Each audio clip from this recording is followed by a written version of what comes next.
Hello. Hello. Hello. सत्ताई Bhagat ji. सत साहिब। जय बंदी छोड़ की। जय हो मालिक। भगत जी बिरजमन दास बोल रहे हैं अबोहर से जी। जी बोलिए। भगत जी अभी अपने पास में एक भगताई बैठे हैं। जी। ये अभी मतलब जो लुधियाना और चंडीगढ़ के बीच जो है अभी वो बन रहा है आश्रम। तो वहीं पर सेवा लगा के आए थे। अच्छा। तो इनसे मेरी पहले काफी मतलब बैठ चुके हैं हम, बातें मतलब समझा चुके हैं उन्हें काफी कुछ। जी। तो भगत जी अभी मतलब ये भी मतलब शंका में ही है, मतलब इनको मतलब कब कैसे इनको विश्वास कराया जाए कि भी कभी मतलब मैनेजमेंट वालों के बारे में। अब मैंने तो इनको काफी मतलब सुना भी दिया, आपकी वीडियो मतलब बताई है आपके बारे में, वीडियो ऑडियो सुनाई है। हाँ। तो भगत जी इनका थोड़ा शंका का समाधान करना है भगत जी। अब मैं तो यहाँ पे भगत जी अकेला ही हूँ, मैं तो जितना भी हो सकता है मैं तो गुरु जी की सेवा करके और इनको समझाता भी हूँ, काफी भगत है इनको मैं काफी बताता हूँ इनको। अब शंका का समाधान तो देखो भगत जी यही है कि गुरुजी का तो कोई आदेश है नहीं ना। हाँ आज जी। से पहले गुरुजी ने कोई आदेश दिया कि भाई ये गांव गांव में आश्रम खोलो। और परमात्मा तो साफ कह रहे हैं कि भाई एक सत्संग में साफ कह रहे हैं परमात्मा तो कि संत का एक ही आश्रम हो, सारे वहां पे रहें, सेवा करें। अब एक ही शहर में एक ही संत के 25-25 आश्रम खोलोगे तो दुनिया को क्या संदेशा दोगे। हाँ जी भगत जी सही है। मैं तो वो भाई वो सत्संग भेज सकता हूँ आपको, आप भगत जी को बता दो जो आश्रमों के विषय में परमात्मा ने बता रखा है। कबीर साहब कहते हैं राज्य तजना सहज है, सहज त्रिया का नेह, मान बढ़ाई ईर्षा दुर्लभ तजना ये। और ये नहीं तजी तो इतना मुक्त नहीं हो सकता करोड़ जन्म भी। प्रभु की प्रेरणा पाकर राज्य भी छोड़ सकता है, अपने प्रिय से प्रिय पत्नी को भी त्याग सकता है। फिर ये राग और द्वेष मान बढ़ाई ये नहीं छोड़ सकता। जब तक ये नहीं छूटेगी तब तक प्रभु नहीं मिल सकता। मान बढ़ाई से है दूर, आजिज के हैं सदा हजूर। हमने तो दास और कुत्ता बनकर रहना पड़ेगा प्रभु का। हमारी के प्रभुता 2 दिन के मेहमान है, कल सरे श्री छूट जाए अपना। या बच्चों की तरह संत लड़ रहे हैं एक ही शहर में और 25-25 आश्रम। एक ही शहर में 25-25 आश्रम बने हुए हैं एक ही पंथ के। तो बच्चों जैसे लड़ाई इनकी, तो ये संत काहे को एक आश्रम बनावे, उसमें प्यार से रहे और फिर आम आदमी पर अच्छा व्यवहार उसका असर पड़े कि साधु ऐसे होते हैं। अब ये हमारे अंदर ही ऐसे राग द्वेष भरे पड़े हैं, तुम समाज को क्या दे सकते हैं। इस प्रकार हमने इन बातों को पुनः विचार करना पड़ेगा और तभी हम प्रभु को पा सकते हैं। ये बच्चों वाली लड़ाई संत नहीं किया करते, ये हमने त्यागनी होगी, तभी हम प्रभु पा सकते हैं। बिल्कुल बिल्कुल। एक दूसरा परमात्मा ने वो अंधे सूरदास की कहानी के माध्यम से बताया था कि भाई आने वाले समय में जो नकली संतों के आश्रम है वो हमारे तो काम आएंगे, फिर हमारे को नए बनाने की कहाँ जरूरत है। हम तो खाली पैसा बर्बाद कर रहे हैं संगत का अपने धंधे के लिए। भाई जब गुरुजी ने 27 साल से जहाँ रहे वो हैं उसके अलावा कोई दूसरा आश्रम नहीं खोला, बिल्कुल, तो क्या आज परमात्मा जेल जाने के बाद में इन पत्थरों में पैसा बर्बाद करने का आदेश देंगे। जब हमें इस बात का विश्वास है कि हमारे गुरुजी परमात्मा है और आने वाले समय में पूरी दुनिया में केवल यही एक संत रहेगा, इन्हीं की भक्ति चलेगी, तो ये नकली आश्रम भगत जी क्या काम आएंगे। सही बात भगत जी, ये हमारे तो काम आएंगे। बिल्कुल। इनकी सच्चाई का पता लग जाएगा, इनसे दूर हो जाएगी। ये एकले बैठे पाओगे उस अंधे की तरह। एक अंधा बजनी था और वो रोज आकर गांव में किसी न किसी का बैठ जाता, 10-20 आदमियों ने नवाजो मैं सामने भजन सुनाऊंगा। अब उन्होंने सोचा भाई यू सूरदास तीसरे दिन आ बैठे है, यू पीछा छोड़ दे नहीं ना, सोन देख और फसल का काम है। तो उसको गांव की बनी में ले गए। सूरदास यहाँ तो आदमी आओगे, यहाँ ज्यादा आदमी आओगे बाहर के व्यक्ति, और यहाँ जगह थोड़ी है गांव के मैदान में, आपको चलो बाहर बनी में करना है अपना भजन। अग भाई चलो फिर तो बहुत अच्छी बात। वहां जाके खड़ा कर दिया, वो एक रास्ता था, उस रास्ते के ऊपर एक मैदान से में खड़ा कर दिया अंधा, और 2-4 उसके साथ चले गए। उसने जब शब्द 5-4 भजन का इतने, हाँ क्या बात कही, हाँ क्या। फिर ने बोले हम नहीं बोलेंगे, तेरी बातों में ज्ञान गणा गया, तू अकेला लगा रही है। अगा अच्छी बात। अब 1 दिन हो गए, 2 घंटे बोलते नहीं, वो गाने गावे। इतने में एक रास्ते चलता आदमी आ गया कोई रात में, वो कहने लगा, रे गाने वाले, ओ गाने वाले भाई, मैंने उस गांव में जाना, रास्ता बता। तो अंधा बोला, रे निकम्मे, यो देश बैठा यहाँ पे, कितने आदमी बैठे, इतना मैं पाया रास्ता पूछने। वो बोला, तेरा फूफा बैठा है, कोई भी कोई ना, एकला भांडा खड़ा खड़ा। अरे कोई यहाँ पर कोई नहीं है, तू आप पर बांडन लाग रहा खड़ा खड़ा, कोई नहीं तेरे साथ। तब उसका समझ में आई, तेरा गजब हुई, तेरी तो धोखा हो गया भाई। तो इनके साथ ऐसा होगा, इन नकली संतों, ऋषियों और मंडलेश्वरों के साथ ये एकले बंडा करेंगे अपने उड़ा बैठ कर इन आश्रमों में, कमरे में। और वो दिन आएगा कि आश्रम ये भाग जाएंगे छोड़ कर किता है, और वो आश्रम इन भक्ताएं का काम आएंगे जो पुण्यात्मा जिनने वो बनाया है, सच्चाई सच्चे ज्ञान से परिचित होकर ये तत्व ज्ञान उन्हीं आश्रमों में वे आप पर प्रचार करवाया करेंगे। अब वो उनका लगाया हुआ पैसा वहां पर इतना अब सदुपयोग हो सकेगा ना, तो भाड़ में झोंक दिया, कति पाप में हिस्सा कर दिया, जो आश्रम बनवा दिए नकली संतों के, नकली दवाई, नकली हॉस्पिटल, और मरवा दी जनता, यानी आत्माओं का विनाश करवा दिया। वो दान किया हुआ भी पाप में सहयोगी हुआ उनका। अब कुछ दिनों में ये पता चलेगा, जब देखना ये रोया करेंगे पुण्यात्मा अपने गए हुए जीवन को। तो ऐसे धर्मदास जी समर्पित थे। और बिल्कुल, लेकिन ये काल भगवान है ना भगत जी, इसने तो बखेड़ा करना है, ये वैसे तो सामने आता नहीं। गुरुजी ने कहा कि ये काल जो है सामने प्रकट नहीं होता, लेकिन ये भक्तों के माध्यम से आपको बल्कि भ्रमित करने का प्रयास करेगा। तो संगत की सबसे बड़ी कमजोरी क्या पता है? गुरुजी के परिवार पे अंधे होके विश्वास करना, जबकि गुरुजी ने तो खुद उनसे दूर रहने की शिक्षा दी है। भगत जी, कितने सत्संग है जिसमें परमात्मा ने साफ साफ कह रखा है कि भाई ये मेरा बेटा बेटी है, मैं इनको अच्छे से जानता हूँ, इनका क्या व्यवहार है, क्या नेचर है, और आगे चल के क्या ये मेरी सेवा पानी करते हैं, मुझे अच्छे से पता है इनका। सही बात है। हर चीज का संकेत दे रखा। अब स्पष्ट थोड़ी कहेगा नाम लेके संत कि भाई ये मेरी बेटी ऐसी है, वरना फिर वो तो भक्ति से दूर हो जाएगी। बिल्कुल सही बात है। आत्माओं, इस दास के 4 संतान, 2 लड़के 2 लड़की थी। यदि ये दास उन्हीं में उलझ पुलझ रह जाता, अब मुझे पता है वह मेरी कितनी की खातिरदारी करें, खूब पता है मुझे वह क्या नेचर है उनका, कैसा उनका स्वभाव और क्या करते। अब परमात्मा के चरणों में आया हूं, मेरे लाखों चेले बेटा बेटी हो गए। अब एक को कहता हूं भाई जल जाना, 10 खड़े हो जाते हैं। ये क्या कारण है? क्योंकि मैंने परमात्मा की भक्ति का रटना लाई, और उस भक्ति की शक्ति से इन बच्चों में इतनी श्रद्धा बन गई, दोनों हाथों पर रखूं अपने गुरुदेव को, अपने पिता को, परमात्मा। तो ये तो अब हमें समझना होगा इन चीजों को भगत जी। हम तो केवल समझा ही सकते हैं भगत जी, बोल ही सकते हैं। बताओ, आइए, जब गुरुजी ने ये कह दिया कि आप भगत हो, आपने अपने घर पे परमात्मा का आश्रम लगा लिया, आपने अपना घर पे दरबार लगा लिया, वो आपका मिनी आश्रम है। अब बताओ, जब गुरुजी नहीं आते तब तक हमारे को कहीं धक्के खाने की क्या जरूरत है भगत जी?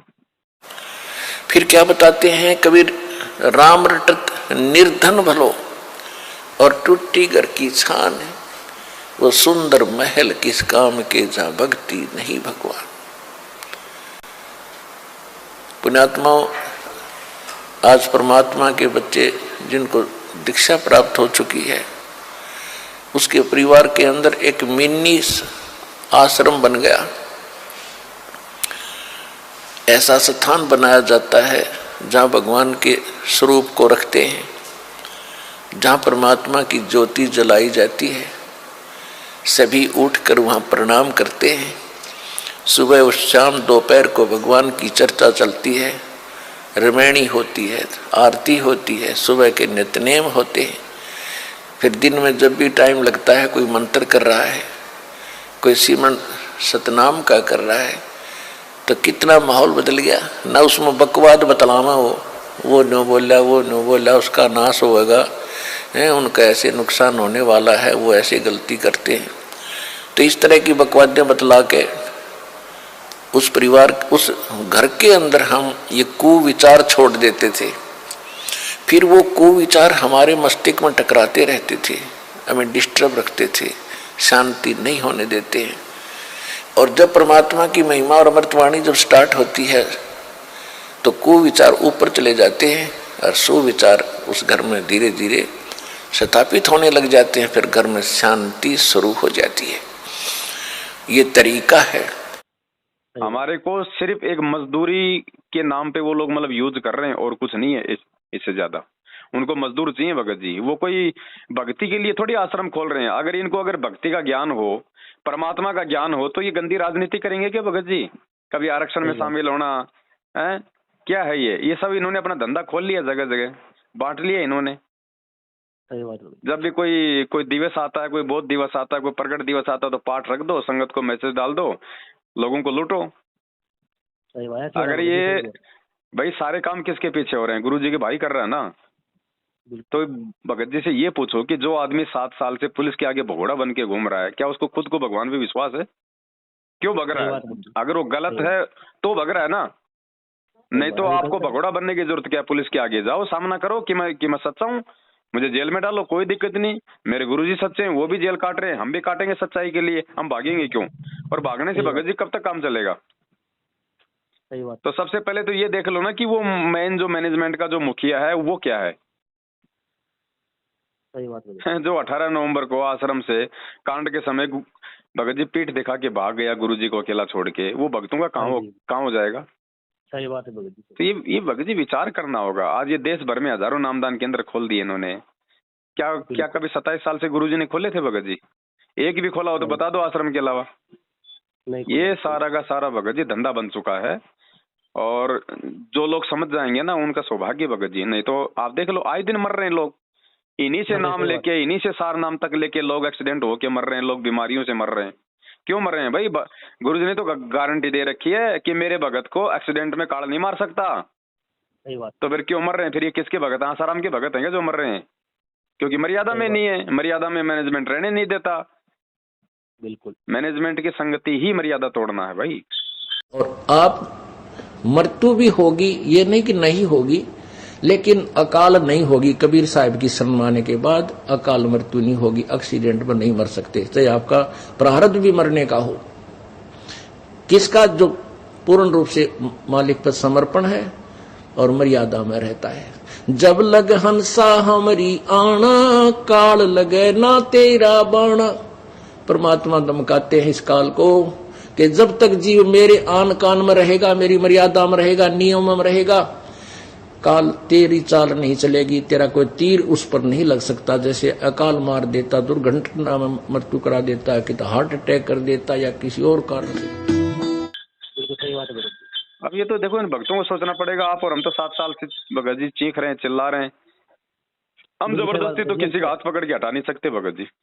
नहीं भगत जी, हम तो ये सोचते हैं चलो अपने भाई बहन है, इनको चलो जितना हो सके राह दिखाए, इनको भी हम तो समझा सकते हैं भगत जी। बस वही हम कर सकते हैं, इससे ज्यादा हमारा काम नहीं है भगत जी। ये अगर माने तो बहुत अच्छी बात है, ना माने तो भगत जी देखो, इनका भी अपना बुद्धि विवेक है, हम किसी पे दबाव नहीं दे सकते। बिल्कुल जी भगत, सही बात। मैनेजमेंट की तरह हमारा काम नहीं है कि तू गुरुद्रोही हो जाएगा, तेरे को मिशन से निकाल देंगे, तेरे से कोई बात नहीं करेगा, तेरा कहीं नाम शुद्ध नहीं करेंगे। ये काम होते हैं भगत जी काल के, क्योंकि काल हमेशा डराता है, उसके पास ज्ञान नहीं होता। बिल्कुल बिल्कुल। उसको धैर्य नहीं होता, इसलिए वो डराएगा। जैसे ये आए दिन पीले पर्चे निकालते हैं भक्तों के, उसकी वहां एंट्री नहीं है, उसकी वहां एंट्री नहीं है। क्यों एंट्री नहीं है भाई? इस मार्ग को, इस भगवान को तुम लोगों ने खरीद लिया क्या? आदमी है, हम जीव हैं, हमारे से 100 गलतियां होंगी। अब 100 गलतियां करके भी आदमी अगर अपना पश्चाताप कर लेता है तो बताओ फिर क्या उसकी एंट्री नहीं होगी? सही बात है। जब हमें भगवान माफ करके आ गया सतलोक से, इतनी बड़ी गलती हमने करी थी, उस गलती को गुरुजी ने माफ कर दिया, तो क्या आज गुरुजी छोटी छोटी बातों के लिए हमारे को आश्रमों से निकाल देंगे? तो भगत जी तो ये तो बस गुलामी करवा रहे हैं भक्तों से, और क्या करवा रहे हैं। अब जो भगत जी जिनकी मानसिकता छोटी है वो गुलामी करेंगे। बिल्कुल बिल्कुल सही बात है। बाकी निकलने वाले तो निकल चुके हैं भगत जी, समझ चुके हैं इनके जाल को। बिल्कुल बिल्कुल समझिए भगत जी। हाँ, समय रहते कोई साथ संगति से जुड़ जाएगा तो भगत जी वो बच जाएगा, नहीं तो भगत जी अकाल मौत मरेंगे।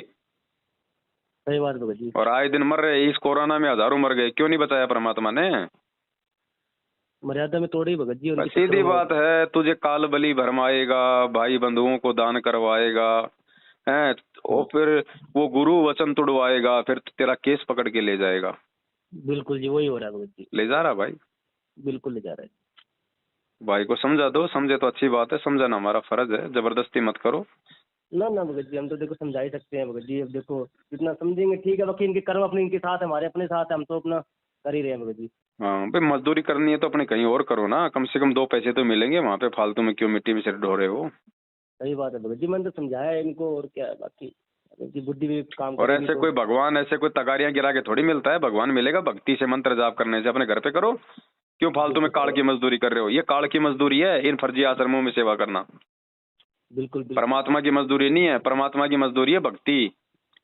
और अगर मालिक आश्रम खुलवाएगा भगत जी, तो मालिक सामने बोल के खुलवाएगा, ऐसे बिल्कुल नहीं सही है। बात। ऐसे आदेश नहीं देते परमात्मा लुकम छुपमा। कोई मतलब शराब खाना थोड़ी खुलवा रहे हैं गुरु जी। बिल्कुल, मैंने भगत जी इनको बताया था, अपने जो हिसार में हम गए थे तो सुलेखा बहन जी के यहाँ पे भी जी उनको सच्चाई बताई थी मैंने, इनको भी हिसार के बारे में भी, और जी जो किशनगढ़ के बारे में बताया था इनको मैंने। जी जी तो जी अब इनको देखो, अभी जितना इनका बुद्धि काम करेगी भगत जी, अब देखो इनको समझाएगा तो। हम तो अकेले भगत जी, बस मैं तो ये अब मेरे आस पास जितने में जहाँ मैं रहता हूँ भगत जी, तो यहाँ पे ये मान लो कि मेरे यहाँ पे भी कम से कम 250-300-400-500 आदमी होगा जो मैनेजमेंट के साथ है। मैं तो फिर भी अकेला ही हूँ, मैं तो इतना सांग से जुड़ा हुआ हूँ। सही पर वो हाँ, मेरे आस पड़ोस में बहुत लोग हैं।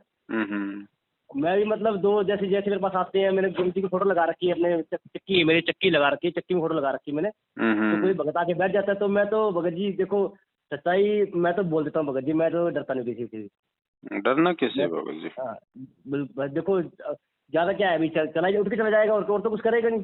सही बात। चला जा और क्या, मैं तो भगत जी खूब समझाता हूँ। अब बाकी भगत की बुद्धि पर काम करे तो भगत जी। सही और बात भगत है। जी सब ठीक ठाक है भगत जी? हाँ जी, दया है परमात्मा की। भगत जी फिर अब सात संगति कहीं और किशनगढ़ तो वहाँ बहुत पूरी तैयारी थी भगत जी, फिर मैसेज आ गया कि भाई थोड़ा वैसे कैंसिल हो प्रोग्राम, फिर हम नहीं आ पाए। परमात्मा ने भगत जी क्या करे, अभी इन लोगों ने आके अपना जो प्रोपेगेंडा था वो फैला दिया भगत जी। हाँ भगत जी, तो कोई बात नहीं भगत जी, परमात्मा तो वही बात है, भक्ति भाव के भूखे हैं। बिल्कुल। चलो ठीक है भगत जी। बाकी अभी एक अपने ना पड़ोस में एक भगत जी और हैं बेचारे, वो काफी मतलब वो तो ना चलो वो तो उनको तो काफी टाइम हो गया जुड़े हुए को, जी पर वो बहुत शंका में है वो भगत जी, मतलब परेशान रहते हैं। तो मैंने अभी उनसे आपने बात कराऊंगा, कभी टाइम मिले, वो रोज आते हैं मेरे पास। और मैं फिर शाम को आते हैं, मैं चक्की चलाता हूँ, मेरे पास टाइम नहीं मिल पाता फिर उस टाइम पे। तो सही क्या बात। होता है हाँ, तो उनकी भगत जी थोड़ी सी उनकी शंका समाधान करना उनके भगत जी। चलो करवा देना भगत जी, कोई हाँ दिक्कत ठीक है भगत जी, सच नहीं। सत साहिब, सत साहिब। जय हो बंदी। जय हो मालिक।